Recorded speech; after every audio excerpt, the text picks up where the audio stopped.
आज Bhimshakti auto rickshaw संघटनेच्या वतीनं माननीय जिल्हाधिकारी साहेब व पुरवठा विभाग यांना आम्ही जे महाराष्ट्रामध्ये गॅसचे दर वाढलेले आहेत ते पेट्रोल पंप चालक हे त्याची मनमानी करून या ऑटो चालकाची व पुरं या व्हेकल लाईनची लूटमार करीत आहेत त्याच्या विरोधात आम्ही आज कलेक्टर साहेबांना निवेदन दिलेलं आहे. आम्ही त्यांना विनंती केली की दरवाढ लवकरात लवकर कमी करावं आणि जे अनाधिकृत दरवाढ करीत आहे त्याच्यावर कारवाई करून त्याचा परवाना निलंबित करावे. अन्यथा भीमशक्ती ऑटो रिक्षा संघटनेच्या वतीनं दिनांक संपूर्ण शहरामध्ये चक्काजाम आंदोलन करण्यात येणार.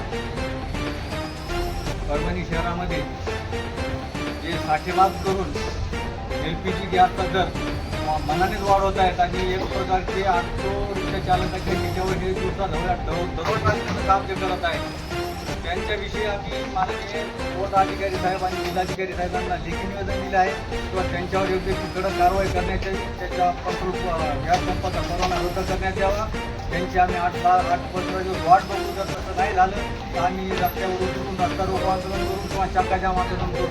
याच्यामध्ये जर काय अनुचित प्रकार उद्भवल्या तर सर्व प्रशासन जबाबदार आहे. विशेष म्हणजे आमची अशी अडचण आहे शहरामध्ये कुठेही संसाधन नसताना त्या गॅस पंप चाललेला 85 रुपये प्रति लिटर गॅस केलेला आहे.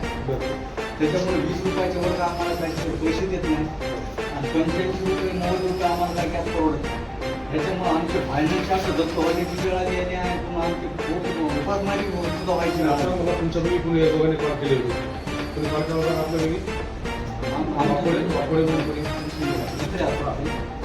आमचा नंबर दिला आमच्याकडे. त्या विषयात ब्रिज आहे ना तुमचा पलीकडे कोणता आहे तो गिरीश गॅस आहे. त्यांना मॅनेजरला बोललो तर त्यामुळे वरतूनच ती कंपनीच रेट वाढवत आहे. आम्हाला 1-2 रुपये काहीतरी मिळतात. सध्या आमच्याकडे स्टॉक नाही असं बोलते. स्टॉक नाही साहेब ते साठेबाजी करायची. ते जे करायचे ते साठेबाजी करायचे आहे त्यांच्याकडे गॅसचे दाबून स्वादिष्ट माल नाही वरून माल येणं झालं म्हणून काय करायला लागले माझ्याकडे जास्त रेट वाढून घ्यायला लागले. एका रात्रीमध्ये त्याला रेट 10 रुपये प्रति लिटर एका रात्रीमध्ये 25 रुपये आज 25 रुपयानं जास्त रेट. दुसरं गॅस आहे.